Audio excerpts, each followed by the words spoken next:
বাবর আজম তার কেরিয়ারের সবচেয়ে খারাপ সময় পার করছেন।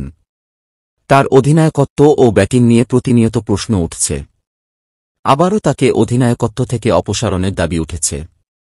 এদিকে দক্ষিণ আফ্রিকার অভিজ্ঞ ক্রিকেটার এবি ডিভিলিয়ার্সের ইউটিউব চ্যানেলে হাজির হয়েছেন বাবর আজম। সেখানে তিনি তার কেরিয়ার এবং পাকিস্তান সুপার লিগ সম্পর্কিত অনেক প্রশ্নের উত্তর দিয়েছিলেন। এবি ডিভিলিয়ার্স এই শোতে বাবর আজমের ক্রিকেট যাত্রা নিয়েও নানা প্রশ্ন জিজ্ঞাসা করেছিলেন। র্যাপিড ফায়ার রাউন্ডের সময় যখন এবি ডিভিলিয়ার্স জিজ্ঞাসা করেছিলেন বাবর যার বিরুদ্ধে খেলেছেন তাদের সেরা প্রতিপক্ষ ব্যাটসম্যান কে, এ নিয়ে পাকিস্তানি অধিনায়ক এবি ডিভিলিয়ার্সের নাম নেন। তিনি তার কেরিয়ারের সবচেয়ে কঠিন বোলার হিসেবে প্যাট কামিন্সকে বেছে নিয়েছেন।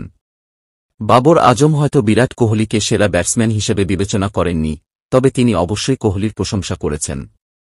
বাবর আজম প্রকাশ করেছেন যে তিনি তার ব্যাটিং উন্নত করতে বিরাট কোহলির পরামর্শ নেন।